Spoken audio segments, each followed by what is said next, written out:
चलिए next topic है हमारा essential features of characteristics of partnership. ठीक है, ध्यान रखना कैरेक्टरिस्टिक्स और एसेंशियल फीचर बात एक ही होती है, मतलब पार्टनरशिप की हमें क्या बतानी, विशेषताएं बतानी है ना। आपको यहाँ पे दे रखा है, वैसे मोस्टली तो क्या बुक्स में कैरेक्टरिस्टिक्स का यूज होता है, बट ये लिख रखा है तो कोई इशू नहीं। ठीक है, अब फर्स्ट पॉइंट देखो क्या दिया हुआ है, 2 और मोर पर्सन। मैं आपको बता चुका हूं कि जब अपन पार्टनरशिप पढ़ते हैं तो उसमें कितने बंदे हैं, 2 और मैक्सिमम 2 से ज्यादा ही होंगे, है ना। तो यहाँ पे फर्स्ट पॉइंट ही क्या है, 2 और मोर पर्सन, है ना। मैंने आपको क्या बोला था, मोर कितने हो सकते हैं वो हम अभी देख लेते हैं। अब आप ध्यान देना, अगर मैं बात करता हूं पार्टनरशिप एक्ट 1932 की, तो उसमें क्या होता है, अगर मैं बात करूं मिनिमम, है ना, किसकी बात करें अपन, मिनिमम बंदे कितने हो सकते हैं, तो यहां पे मैं लिख देता हूं 2, पता ही है मिनिमम। लेकिन मैक्सिमम की अपन बात कर रहे हैं, तो ध्यान रखना कि जब अपन मैक्सिमम की बात करते हैं तो मैक्सिमम जो है ना पार्टनरशिप एक्ट में दिए हुए ही नहीं है। आई बस समझ में, मैंने आपको क्या बोला, मिनिमम तो 2 होते हैं, लेकिन ज्यादा मतलब 2 से ज्यादा कितने होंगे वो पार्टनरशिप एक्ट में हमें नहीं बता रखा है। तो मैं यहां पे लिख देता हूं किसके अकॉर्डिंग, पार्टनरशिप एक्ट 1932 के अकॉर्डिंग। आई बस समझ में। ठीक है, अब क्या है, मैक्सिमम तो हमें बता ही नहीं रखे। अब क्वेश्चन उठता है कि सर मैक्सिमम है ही नहीं तो हम कितने लेंगे, है ना। तो अब ध्यान रखना कि मैक्सिमम की बात इसमें नहीं कही गई है, आपके किस एक्ट में कही गई है, कंपनीज एक्ट।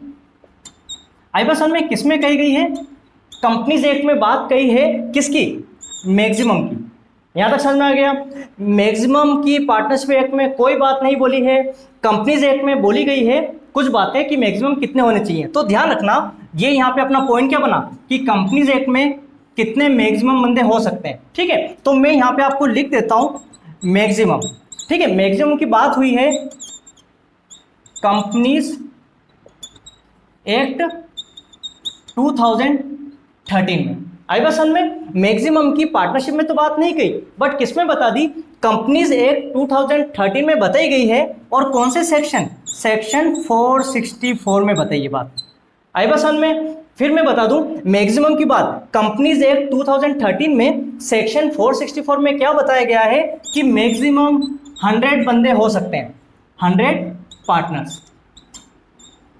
आई बस समझ में। ठीक है, कितने होंगे, 100 से ज्यादा नहीं होने चाहिए। तो किसमें बताया है, कंपनीज एक्ट 2013 में, जिसमें सेक्शन लगता है 464, उसमें कितने बंदे होने चाहिए, 100 होने चाहिए, 100 से ऊपर नहीं होने चाहिए। ठीक है, उसके बाद में फिर अपन आ जाते हैं कंपनीज एक्ट में मैक्सिमम की बात कर रहे हैं। तो ध्यान रखना जो कंपनीज एक्ट था, ठीक है, कंपनीज एक्ट अब जो हुआ ना मिसलिनियस, मतलब कुछ थोड़े से अमेंडमेंट होते हैं ना, मतलब थोड़े चेंजेस, है ना, चेंजेस होते हैं। तो कंपनीज एक्ट 2014 में थोड़ा सा चेंज होके आया, और उसमें क्या बोला है कि 2013 में आपको क्या बोला गया था, 100 पार्टनर रखो, लेकिन कंपनीज एक्ट मिसलिनियस जो था कौन सा 2014, उसमें ये कहा गया है कि आप 100 नहीं, कितने पार्टनर रख दो, 50 पार्टनर रख दो। आई बस समझ में, 50 पार्टनर रख दो। और 50 पार्टनर भी कौन से रूल में बताए गए हैं, रूल नंबर 10। आई बस समझ में। ठीक है, वापस मैं बता देता हूं, पार्टनरशिप एक्ट में मैक्सिमम की बात नहीं कही है, किसमें कही है, कंपनीज एक्ट में। और कंपनीज एक्ट में भी कौन से, 2013 में क्या बताया है, 100 बंदे होंगे, जो कि किसमें लिखा हुआ है, सेक्शन 464। इसके बाद में थोड़ा सा चेंजेस हुआ था कंपनीज एक्ट मिसलिनियस में, जो कि था 2014 में आया था। और कितने बताए बंदे, 50, जो कि किसमें लिखे हुए हैं, रूल नंबर 10 में। बस ध्यान रखना 2013 में सेक्शन 464 और 14 में रूल नंबर 10। आई बस समझ में आपके। ठीक है, ये तो हमारा क्लियर हो गया कि मैक्सिमम इसमें नहीं है, कंपनीज एक्ट में आपको बता रखे हैं। ठीक है, अब नेक्स्ट मैं थोड़ा सा यही बता देता हूं आपको। अब देखो क्वेश्चन क्या उठता है कि मैक्सिमम तो चलो हो जाएंगे, उसके बाद में ये भी तो क्वेश्चन उठता है कि भाई कितने बंदों को बनाए सर, किसको नहीं बनाए, है ना, किसको बनाना चाहिए, किसको नहीं बनाना चाहिए। तो एक एक्ट होता है अपना, अपन ने पढ़ा था इंडियन कॉन्ट्रैक्ट एक्ट, देखा था ना अपन ने, इंडियन कॉन्ट्रैक्ट एक्ट कौन सा था, 1872। इंडियन कॉन्ट्रैक्ट एक्ट 1872, जो कि क्या बोलता है, एवरी पर्सन, आई बस समझ में, हर बंदे को बना दो, बट एक्सेप्ट, किसको छोड़ते हुए। आई बस समझ में, 1872 क्या बोलता है, सभी बंदों को बना दो, जो बनना चाहते हैं पार्टनर उनको बना दो, बट एक्सेप्ट मतलब किसको छोड़ते हुए। तो यहाँ पे मैं 2-3 जो नाम है ना उसके यहाँ पे लिख देता हूँ। देखो इसमें क्या है, फर्स्ट पॉइंट अपन ले लेते हैं। उन्होंने ये बोला किसी भी बंदे को बना तो दो बट माइनर नहीं होना चाहिए। माइनर बोले तो अवयस्क होते ना, जैसे 18 साल से कम, उसको क्या बोलते हैं, माइनर। तो 18 साल से कम वाले बंदे को आप नहीं बना सकते। और एक और कंडीशन है वो अपन बाद में पढ़ेंगे, पर समझ लो आप, सुनो, माइनर को नहीं बना सकते, किसमें लिखा हुआ है 1872 में। लेकिन पार्टनरशिप एक्ट ये बोलता है अगर आप माइनर को बना रहे हो तो उसको लॉस में भागीदार मत बनाओ। किसमें बनाना है, प्रॉफिट में। अगर लॉस होता है ना तो वो ये शेयर नहीं करेगा, प्रॉफिट शेयर कर सकता है। आई बात समझ में, पार्टनरशिप एक्ट कहता है, लेकिन 1872 क्या बोल रहा है कि माइनर वाले बंदे को नहीं बना सकते, ठीक है, जो अवयस्क के। एक और सेकंड पॉइंट आता है हमारा अनसाउंड माइंड, ठीक है, एक और आता है अनसाउंड माइंड। अब इसका अनसाउंड माइंड का मतलब ये होता है जो व्यक्ति पागल है, पागल मतलब दिमाग ही उसका खराब है, तो उसको क्या अपन पार्टनर बना है ना। तो अनसाउंड माइंड वाले व्यक्ति को भी अपन नहीं बना सकते जो पागल है। थर्ड में उसने बोल रखा है डिसक्वालिफाइड, ठीक है, डिसक्वालिफाइड बाय एनी लॉ। क्या बोल रखा है इन्होंने, डिसक्वालिफाइड बाय एनी लॉ।